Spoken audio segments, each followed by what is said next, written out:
أشهد أن لا إله إلا الله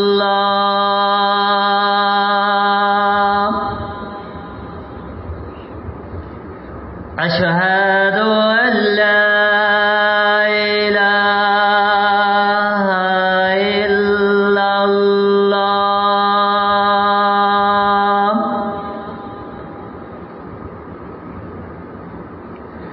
أشهد أن محمد رسول الله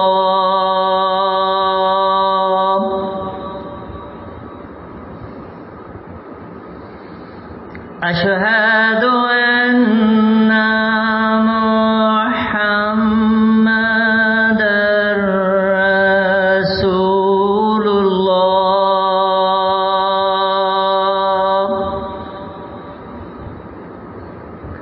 حي على الصلاة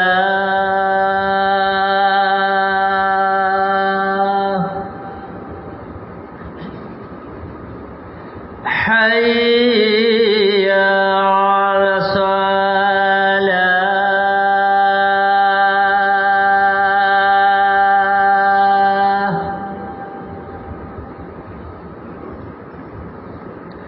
حي على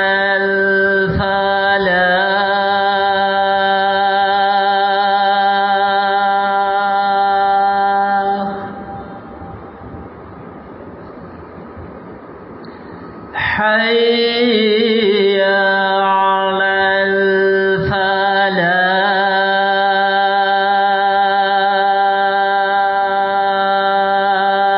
الفلاح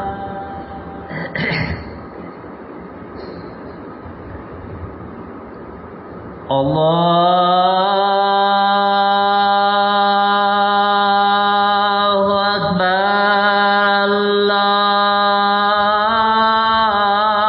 الله أكبر لا إله إلا الله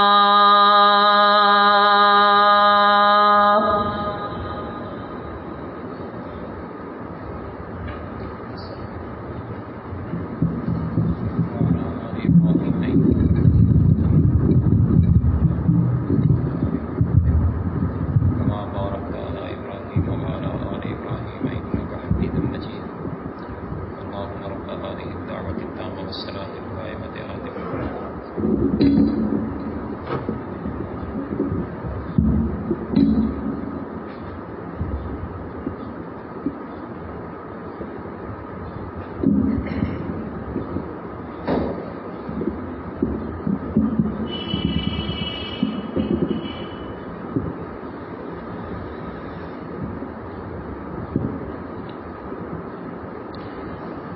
السلام علیکم ورحمۃ اللہ وبرکاتہ ان الحمد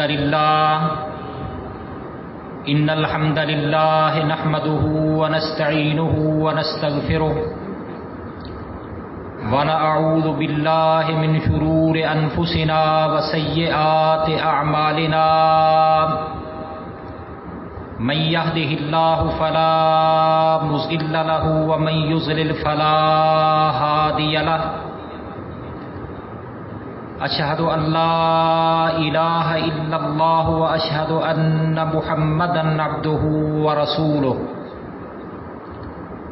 اما بعد فإن خير الحديث كتاب الله وخير الهدي هدي محمد صلى الله عليه وسلم وشر الأمور محدثاتها وكل محدثة بدعة وكل بدعة ضلالة وكل ضلالة في النار من يطع الله ورسوله فقد رشد واهتدى ومن يعص الله ورسوله فقد ضل وغوى سبحانك لا علم لنا إلا ما علمتنا إنك أنت العليم الحكيم رب اشرح لي صدري ويسر لي أمري واحلل عقدة من لساني يفقهوا قولي اللهم انفعنا بما علمتنا وعلمنا ما ينفعنا وزدنا علما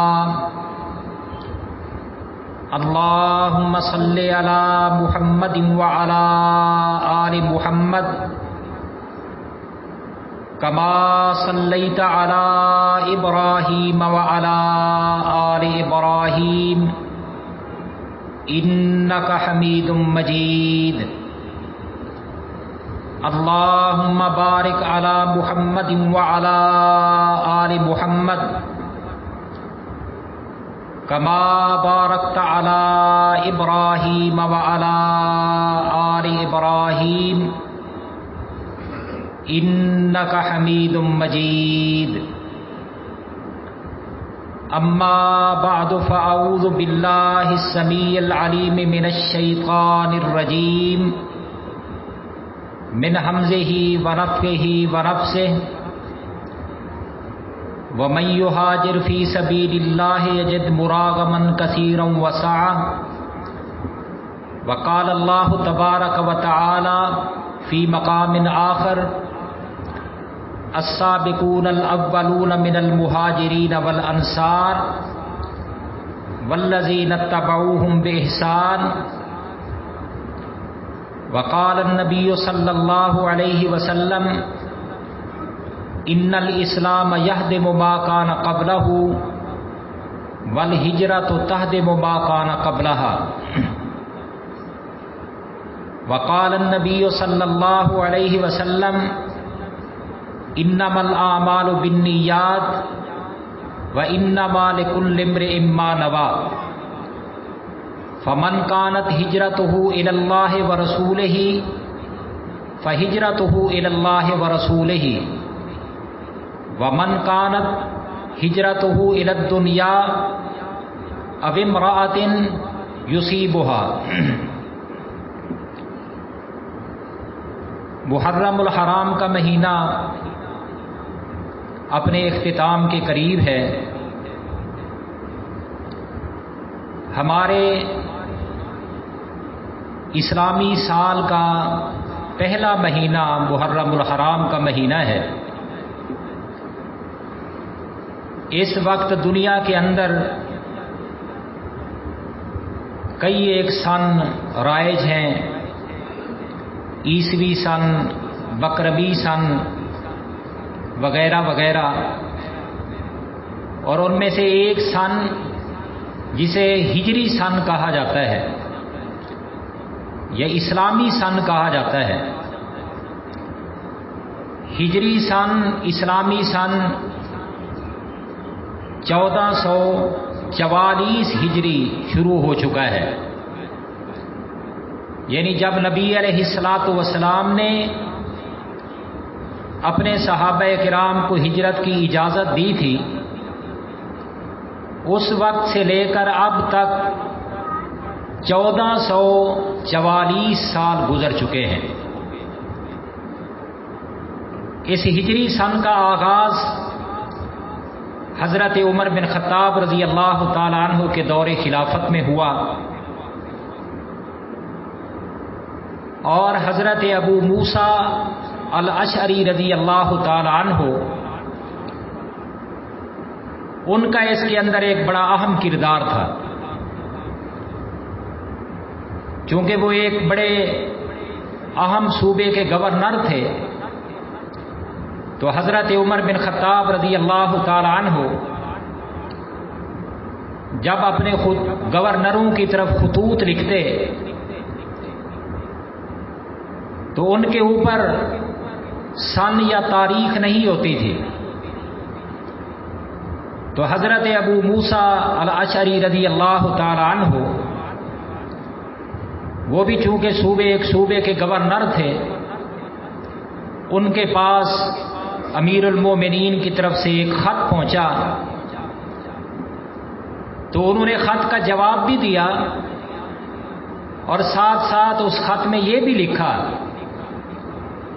کہ میرا مشورہ ہے کہ ہمارے ایک اسلامی سن کا آغاز ہونا چاہیے، اور ہم جو خطوط لکھتے ہیں ہمارے ان خطوط پر اسلامی سن کے مطابق تاریخ ہونی چاہیے۔ حضرت عمر بن خطاب رضی اللہ تعالی عنہ کو اللہ کے پیغمبر کے اس عظیم صحابی کا مشورہ بڑا پسند آیا، اور انہوں نے مدینہ کے اندر جو بڑے بڑے کبار صحابہ کرام تھے ان کو جمع کیا اور ان سے اس بارے میں مشورہ لیا کہ ہمیں ایک اسلامی سن کا آغاز کرنا چاہیے۔ اب آپ بتائیں کہ ہمارے اسلامی سن کا آغاز کس مہینے سے ہونا چاہیے، اور کون سی چیز ہے جس کو ہم اپنے اسلامی سن کے آغاز کے لیے بنیاد بنائیں۔ تو صحابہ کرام نے مشورہ دیا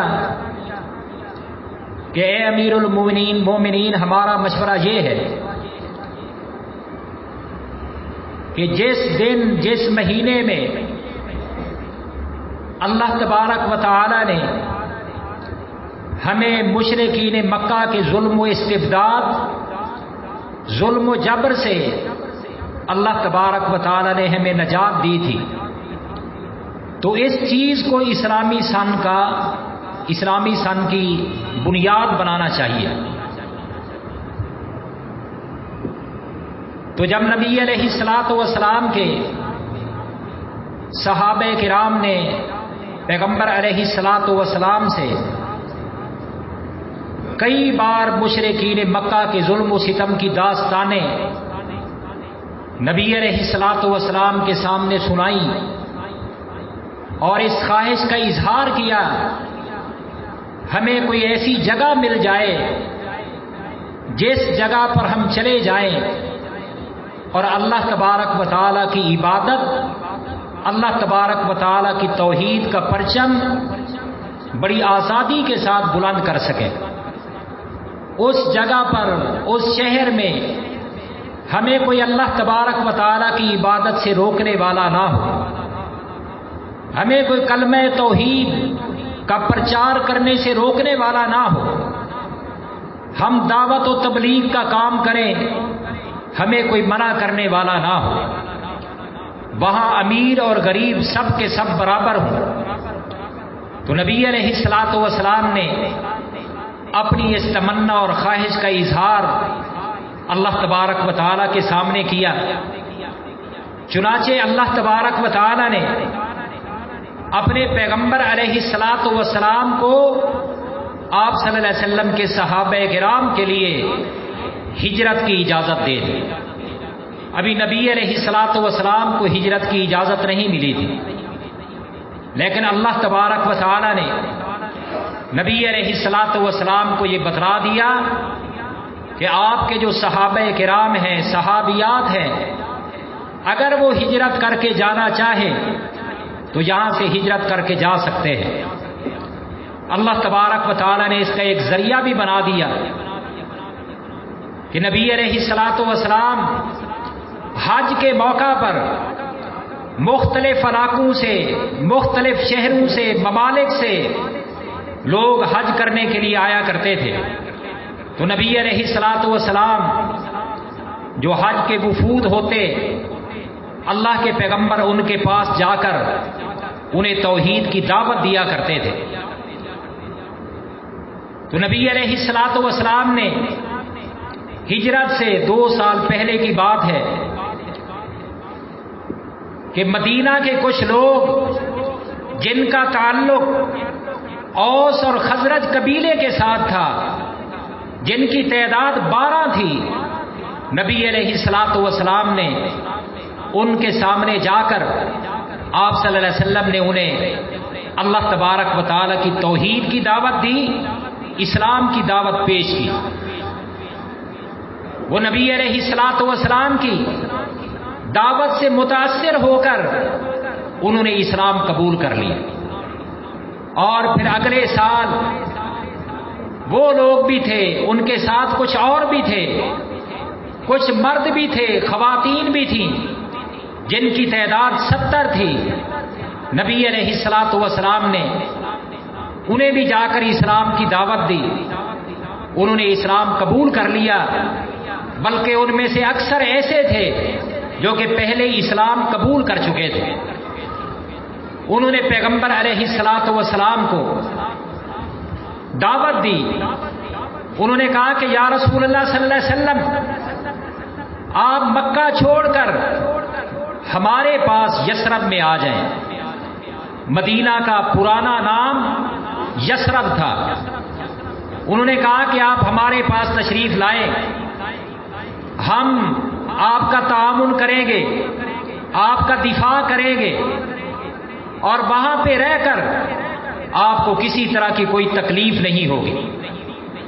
تو اس کے بعد نبی علیہ الصلوۃ والسلام نے اپنے صحابہ کرام کو اور صحابیات کو ہجرت کرنے کی اجازت دے دی. بہت سارے صحابہ کرام مکہ سے ہجرت کر کے اللہ کے پیغمبر کی اجازت کے بعد مدینہ میں چلے گئے، اور ساتھ نبی علیہ الصلوۃ والسلام نے آپ صلی اللہ علیہ وسلم نے ہجرت کی فضیلت بھی بیان کی. نبی علیہ الصلوۃ والسلام نے فرمایا ان الاسلام یہدم ما کان قبلہ والہجرۃ تہدم ما کان قبلہا. فرمایا کہ اگر کوئی شخص اسلام قبول کر لے، اس کے سابقہ گناہ جتنے بھی ہیں اللہ سارے کے سارے معاف کر دے گا. اور فرمایا کہ اگر کوئی شخص اللہ تبارک و تعالی کی رضا کی خاطر، اللہ کے دین کی خاطر، اللہ کی توحید کی خاطر اپنا گھر بار چھوڑ کر ہجرت کر کے چلا جائے، اس انسان کے بھی سابقہ گناہ جتنے ہیں اللہ سارے کے سارے معاف کر دے گا. کیونکہ ہجرت یہ بہت بڑا عمل ہے. ایسے نہیں ہم نے سن لیا، ہجرت کے بارے میں ہم نے پڑھ لیا. نہیں میرے بھائیوں، جن لوگوں نے ہجرت کی ہے زمانہ قدیم میں، یہ تو آپ ان سے پوچھتے کہ ہجرت کرنا کتنا بڑا مشکل کام ہے. وہ کام جو بڑے مشکل کام ہیں، بڑے مشکل، انتہائی مشکل کام، ان میں سے ایک کام اللہ تبارک و تعالیٰ کے دین کی خاطر ہجرت کرنا، اللہ کے راستے میں جہاد کرنا، اللہ تبارک و تعالیٰ کی توحید کی دعوت دینا، اپنے آباء و اجداد کے مذہب کو چھوڑ کر دین اسلام قبول کر لینا، یہ بڑے مشکل کام ہیں. اسی طرح ہجرت کرنا یہ بھی ایک بڑا مشکل کام ہے. اتنا مشکل کام کہ نبی علیہ الصلوۃ والسلام کے صحابہ کرام جب ہجرت کر کے جا رہے تھے تو ان کی آنکھوں سے آنسو جاری تھے. اور جب نبی علیہ الصلوۃ والسلام ہجرت کر کے جا رہے تھے اور مکہ کے قریب ایک پہاڑ پہ کھڑے ہو کر اپنے آبائی وطن، اپنا آبائی شہر مکہ المکرمہ اسے اپنی آنکھوں سے دیکھ کر نبی علیہ الصلوۃ والسلام اپنی اس شہر کے ساتھ محبت کا اظہار کر رہے تھے، اور اللہ کے پیغمبر کی آنکھوں سے آنسو جاری تھے.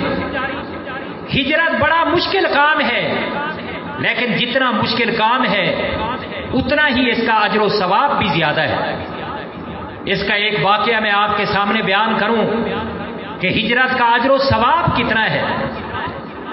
ایک دفعہ حضرت ابو موسیٰ الاشعری رضی اللہ تعالی عنہ بڑے عظیم صحابی تھے اللہ کے پیغمبر کے، اور قرآن مجید کی تلاوت اس طرح کیا کرتے تھے خوبصورت آواز میں کہ نبی علیہ الصلوۃ والسلام فرمایا کرتے تھے لقد اوتیت مزمارا من مزامیر آل داؤد، فرمایا کہ اے ابو موسیٰ اللہ تبارک و تعالی نے تمہیں ایسی خوبصورت آواز دی ہے جس طرح کہ اللہ تعالیٰ نے حضرت داؤد کو خوبصورت آواز دی تھی۔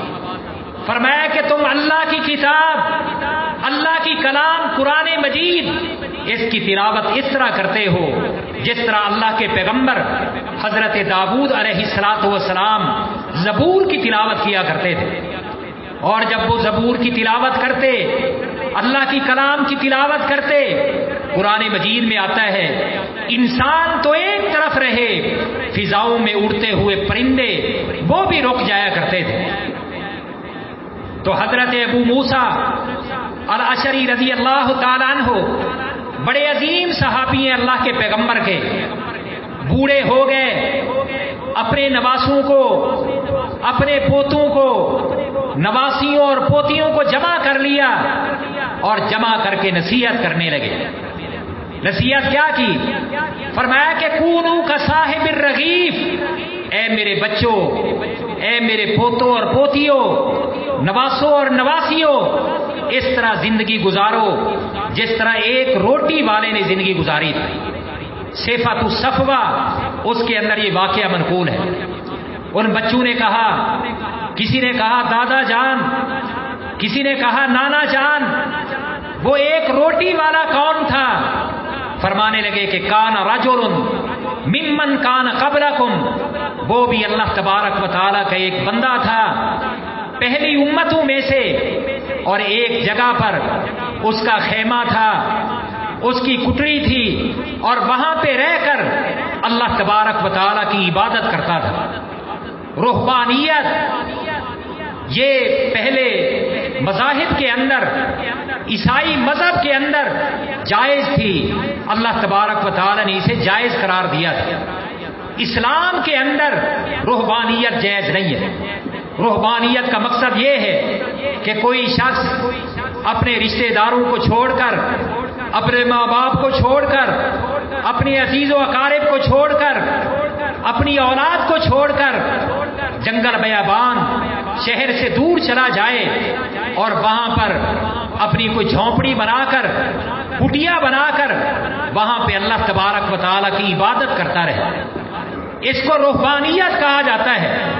لا رہبانیت فی الاسلام، اللہ کے پیغمبر نے فرمایا کہ اسلام کے اندر رہبانیت کی اجازت نہیں ہے۔ اگر کوئی شخص اس سے ملتا جلتا کام کرنا چاہتا ہے تو اللہ کے پیغمبر نے فرمایا کہ اس کا بہترین نعم البدل وہ ہے اللہ کے راستے میں جہاد کرنا یا بیت اللہ کا حج کرنا۔ لیکن عیسائی مذہب کے اندر شرعی طور پر اس کی اجازت تھی۔ وہ شخص وہاں پر اللہ کی عبادت کرتا رہا، کتنی دیر اللہ کی عبادت میں مصروف رہا، 70 سال گزر گئے، اور جو بڑا ابلیس تھا، شیاطین کا سردار، اس نے ایک دن اپنے چیلوں کو بلایا اور اس نے کہا کہ مجھے بڑا افسوس ہے، مجھے پتا چلا ہے کہ اللہ کا ایک بندہ 70 سال سے اللہ کی عبادت میں مصروف ہے اور تم آج تک اسے گمراہ نہیں کر سکے۔ اس کا ایک چیلا کھڑا ہوا جو بڑا تیز ترار تھا، بڑا شاطر تھا، اس نے کہا کہ یہ ذمہ داری آپ مجھے سونپیں، میں جا کر اللہ کے اس بندے کو گمراہ کروں گا۔ اس نے جا کر اپنا کام کیا، بہرحال اس کی لمبی داستان ہے۔ بالآخر ایک دن اللہ کے اس بندے نے، اس راہب نے، زاہد اور عابد نے اسے کئی بار کہا کہ مجھے پتا چل چکا ہے کہ تو شیطان ہے، مجھے گمراہ کرنے کے لیے آیا ہے، تیری مہربانی یہاں سے چلا جا، اس جگہ کے ساتھ، اس علاقے کے ساتھ مجھے بڑی محبت ہے، کیوں؟ اس لیے کہ یہاں پر 70 سال میں نے گزارے ہیں، لیکن وہ باز نہ آیا۔ اور بالآخر اس راہب نے ایک دن اپنا بستر اٹھایا، اپنا سامان اٹھایا اور شیطان کو کہا کہ اگر تم میری جان نہیں چھوڑتے تو میں یہ جگہ چھوڑ کے یہاں سے جا رہا ہوں۔ چلتا رہا 7 دن تک اس کے آزمائش میں گزرے۔ اس شیطان نے 7 دن اسے آزمایا، پھر اس نے ہجرت کی اور 3 دن مسلسل سفر میں رہا۔ اور آتا ہے کہ پھر 3 دن کے بعد بھوکا تھا، پیاسا تھا، زاد راہ اس کے پاس نہیں تھا۔ اچانک ایک جگہ پہ پہنچا جہاں پر ایک آدمی کھانا تقسیم کر رہا تھا۔ 12 نابینے وہاں پر موجود تھے۔ 12 روٹیاں لے کر وہ آیا اور ایک ایک روٹی ایک نابینے کی گود میں رکھ کر وہ تقسیم کر رہا تھا۔ لیکن ایک نابینا شخص کسی ضرورت کی وجہ سے وہاں سے چلا گیا، موجود نہیں تھا۔ اس 12ویں نابینے کی روٹی اس راہب کے حصے میں آ گئی۔ ابھی اس نے اسے کھایا نہیں تھا کہ تھوڑی ہی دیر کے بعد وہ نابینا شخص بھی وہاں پر آ گیا اور اس نے آ کر شور مچایا کہ میری روٹی کہاں پہ گئی۔ اس اللہ کے بندے کو پتہ چل گیا کہ اس کی وہ ایک روٹی جو اس کا حق تھا، اس کی ایک روٹی میرے پاس آ چکی ہے۔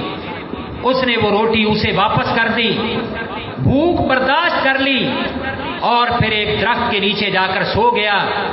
وہیں پہ روح پرواز کر گئی اور اس کے ایک ساتھی نے خواب دیکھا، خواب میں ملاقات ہوئی اور اس سے پوچھا بتاؤ اللہ تبارک و تعالیٰ نے تمہارے ساتھ کیا سلوک کیا ہے؟ تم نے بڑی عبادتیں کی، بڑی ریاضت اور بڑی نمازیں پڑھی، بتاؤ کہ اللہ تبارک و تعالیٰ نے تمہارے ساتھ کیا سلوک کیا ہے؟ اس نے کہا کہ تمہارے لیے خوشخبری ہے کہ اللہ تبارک و تعالیٰ نے مجھے معاف کر دیا ہے۔ اللہ تعالیٰ نے مجھے معاف کر دیا، لیکن اس معافی کی تفصیل ہے۔ سب سے پہلے میری وہ 70 سال کی عبادت، اس کا وزن کیا گیا ان 7 دنوں کے ساتھ جو 7 دن میرے بڑے آزمائش میں گزرے تھے۔ مسلسل 7 دن شیطان مجھے گمراہ کرنے کی کوشش کرتا رہا، لیکن میں نے استقامت اختیار کی۔ وہ 7 دن 70 سال کی عبادت سے وزنی ہو گئے۔ پھر ان 7 دنوں کو تولا گیا ان 3 دنوں کے ساتھ، جن 3 دنوں کے اندر میں نے اللہ کے دین کی خاطر اپنے دین کو بچانے کے لیے، اپنی توحید کو بچانے کے لیے وہ 3 دن میں نے ہجرت کی تھی۔ وہ 3 دن 7 دنوں سے وزنی ہو گئی اور پھر ان 3 دنوں کو تولا گیا اس ایک روٹی کے ساتھ جو روٹی میرا حق نہیں تھا، کسی کا حق تھا۔ میں بھوکا تھا، اس کے باوجود میں نے وہ حق جس کا تھا اسے واپس کر دیا۔ وہ ایک روٹی 3 دنوں سے وزنی ہو گئی۔ نتیجہ کیا نکلا کہ ایک روٹی 70 سال سے 7 دنوں سے 3 دنوں سے وزنی ہو گئی۔ اس لیے انہوں نے کہا کونوا کا صاحب الرغیب، اے میرے بچوں زندگی اس طرح گزارو جس طرح کہ اس ایک روٹی والے نے گزاری تھی۔ مقصد یہ ہے کہ اللہ کی عبادت بھی کرو، اپنے دین کو بھی بچاؤ، اپنی توحید کو بھی بچاؤ، شیطان سے اپنے آپ کو بچاؤ، گمراہی سے بچاؤ، اور اس کے ساتھ ساتھ اگر اللہ تبارک و تعالیٰ کے دین کی خاطر ہجرت کرنی پڑے تو ہجرت بھی کرو، اور ساتھ ساتھ کسی کا حق، کسی کے حق تلفی نہ کرو، حقوق العباد کا خیال کرو۔ اس لیے اللہ کے پیغمبر نے فرمایا ان الہجرۃ تہدم ما کان قبلھا، فرمایا کہ ہجرت انسان کے سابقہ گناہ جتنے بھی ہیں سارے کے سارے گناہوں کو ختم کر دیتی ہے۔ حضرت عبد الرحمن ابن عوف رضی اللہ تعالیٰ عنہ نے جب ہجرت کی، حضرت عبد الرحمن ابن عوف رضی اللہ تعالیٰ عنہ بڑے مالدار تھے. اللہ تبارک و تعالی نے انہیں تجارت، کاروبار اس کے بڑے گر عطا کیے تھے. مکہ کے اندر بھی حضرت عبد الرحمن ابن عوف مکی زندگی میں بھی بہت بڑے تاجر تھے، اور جب مکہ سے ہجرت کر کے مدینہ میں آئے پھر بھی مدینہ کے اندر بہت بڑے تاجر تھے.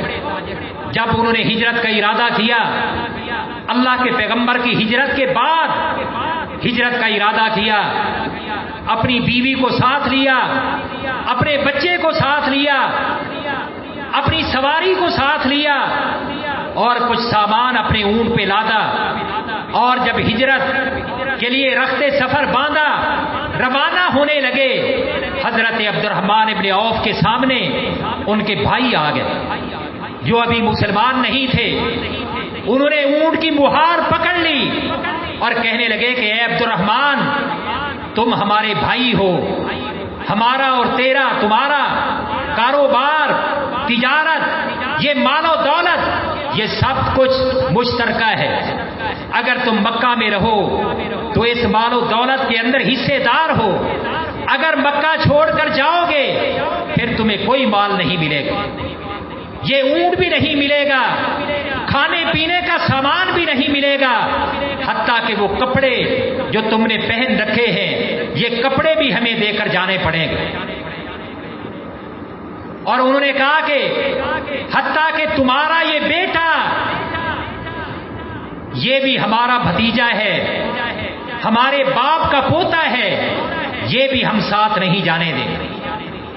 بھائیوں نے چھین لیا، بیٹا بھی، سواری بھی چھین لی، کھانے پینے کا سامان بھی چھین لیا. سسرال والے آ گئے، انہوں نے کہا کہ ہماری بیٹی جس کا ہم نے آپ کے ساتھ نکاح کیا تھا، اس لیے نکاح کیا تھا کہ تم اسے مکہ میں رکھو گے، اگر تم نے جانا ہے تو چلے جاؤ، لیکن ہماری یہ بیٹی یہ تمہارے ساتھ نہیں جائے گی.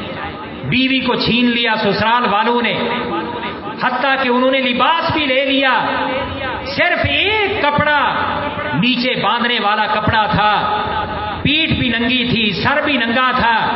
پیدل وہاں سے چلے اللہ تبارک و تعالی کے راستے میں ہجرت کر گئے.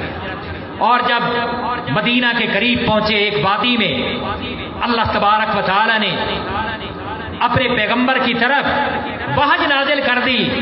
فرمایا کہ آپ کا ایک دیوانہ اپنا سب کچھ لٹا کر، اپنے دین کو بچا کر مدینہ کے قریب ایک وادی میں کھڑا ہے، شرم محسوس کر رہا ہے کہ مدینہ میں ایک لنگوٹے میں کیسے آئے.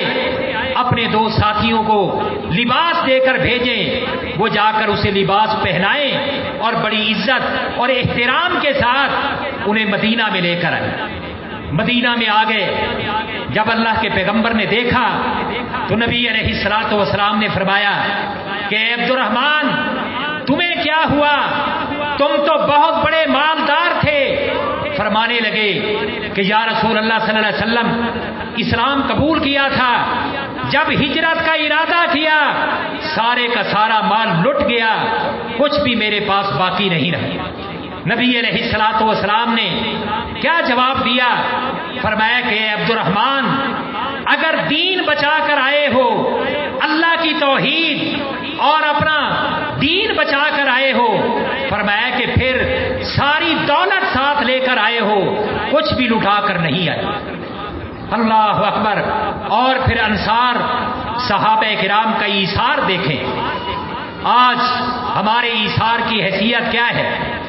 ہماری ہمدردی اور خیر خواہی اپنے مجبور، اپنے مقہور مسلمان بھائیوں کے ساتھ کیا ہے؟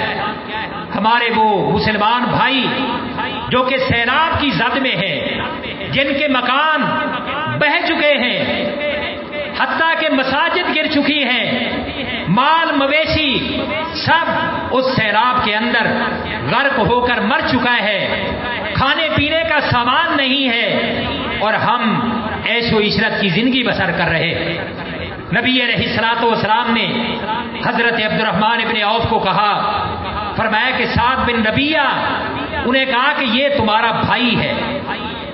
انصاری صحابی سعد بن ربی فرمایا کہ یہ تمہارا بھائی ہے.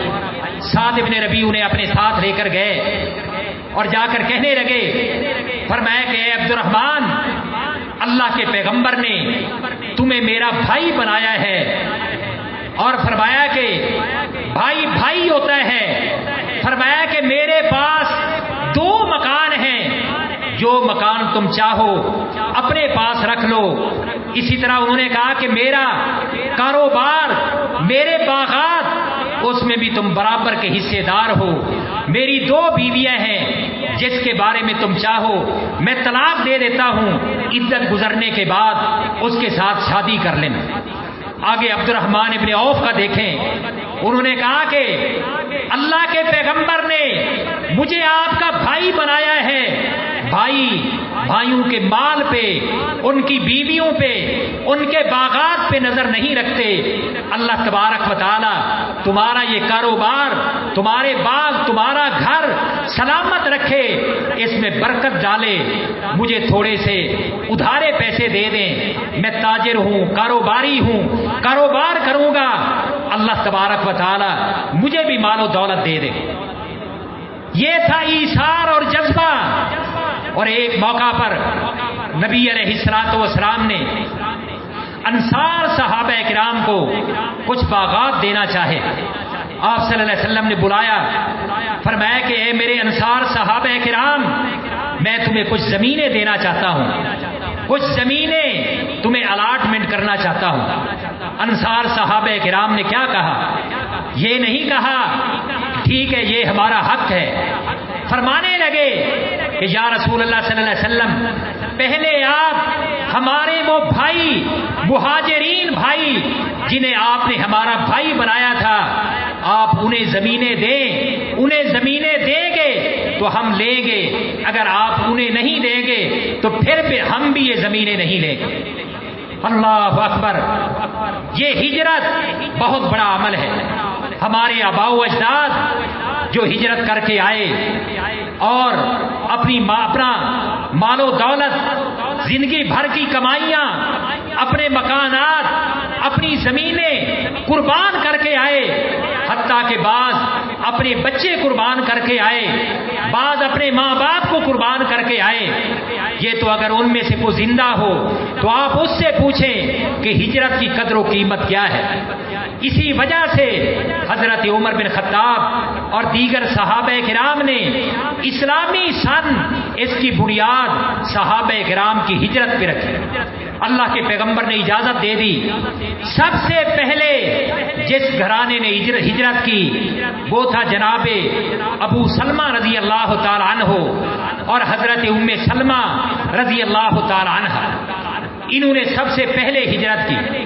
بعض روایات کے مطابق عامر بن ربیعہ اور ان کی بیوی لیلہ بنت حسامہ سب سے پہلے انہوں نے ہجرت کی. لیکن معلوم ایسے ہوتا ہے کہ ان دونوں نے ہجرت کا ارادہ کیا، لیکن حضرت ابو سلمہ اور ام سلمہ کو کچھ دیر کے لیے روک لیا گیا، جس کی وجہ سے عامر بن ربیعہ اور ان کی بیوی لیلہ بنت حسامہ وہ پہلے مدینہ کے اندر پہنچ گئے. حضرت ابو سلمہ رضی اللہ تعالی عنہ نے ہجرت کا ارادہ کیا، اپنی بیوی کو ساتھ لیا، اپنے بچے سلمہ بن ابی سلمہ کو ساتھ لیا، چھوٹا سا بچہ چیر خار. لیکن اتنی دیر میں حضرت ابو سلمہ رضی اللہ تعالی عنہ کے سسرال والے آ گئے. انہوں نے کہا کہ اگر آپ نے جانا ہے تو چلے جاؤ، لیکن ہماری یہ بیٹی در بدر کی ٹھوکریں نہیں کھا سکتی، ہم اسے پردیس میں نہیں بھیج سکتے، ہم اسے یہ جنگل بیابان کا سفر ہم اپنی بیٹی کو نہیں کرنے دیں گے. انہوں نے اپنی بیٹی حضرت ام سلمہ اسے ابو سلمہ سے چھین لی، اور حضرت ابو سلمہ کے جو بھائی تھے انہیں بھی غیرت آئی. وہ حضرت ام سلمہ ان کے میکے والے ان کے گھر میں پہنچ گئے. انہوں نے کہا کہ اگر تم نے اپنی بیٹی کو ہمارے بھائی سے، تم نے اپنی بہن کو ہمارے بھائی سے چھین لیا، پھر یہ ہمارے بھائی کا بیٹا یہ بھی اپنی ماں کے پاس نہیں رہے گا. بیٹا انہوں نے چھین لی. حضرت ام سلمہ فرماتی ہیں کہ آپس کی چینا جھپٹی میں ایک طرف میرے بھائی تھے، دوسری طرف حضرت ابو سلمہ میرے خامد کے بھائی تھے، انہوں نے اپنی طرف کھینچا، میرا وہ چھوٹا سا بچہ، اس کے بازو کا جوڑ وہ نکل گیا اس کھینچا تانی کے اندر، لیکن بالآخر حضرت ابو سلمہ کے بھائی میرے بیٹے کو اٹھا کر اپنے گھر میں چلے گئے۔ حضرت ام سلمہ رضی اللہ تعالی عنہا سال بھر وہ جگہ جہاں پر یہ واقعہ پیش آیا تھا، حضرت ابو سلمہ سے ام سلمہ کو جدا کر دیا گیا، چھین لیا گیا، روزانہ وہاں پہ آتی، اپنے خامد کو یاد کر کے، اپنے بیٹے کو یاد کر کے زارو قطار وہاں پہ روتی رہتی۔ ایک دن خاندان کا ایک آدمی وہاں سے گزرا اور اس نے جا کر حضرت ام سلمہ کے بھائیوں کو جا کر کہا، اس نے کہا کہ یہ بیچاری روزانہ میں دیکھتا ہوں کہ سال ہو چکا ہے، یہ سکون میں نہیں ہے، چین میں نہیں ہے، روزانہ جا کر وہاں پہ روتی ہے، تم اسے جانے ہی کیوں نہیں دیتے؟ اسے جانے دو، بالآخر یہ تمہاری بہن ہے۔ انہوں نے مجبور ہو کر اجازت دے دی اور حضرت ام سلمہ کے بھائیوں نے بیٹا بھی واپس کر دیا اور پھر تنہا اپنے اونٹ پہ سوار ہو کر مکہ سے مدینہ کی طرف روانہ ہوئی۔ ترعیم مقام تھا جہاں پہ مسجد عائشہ ہے، یہی جگہ تھی۔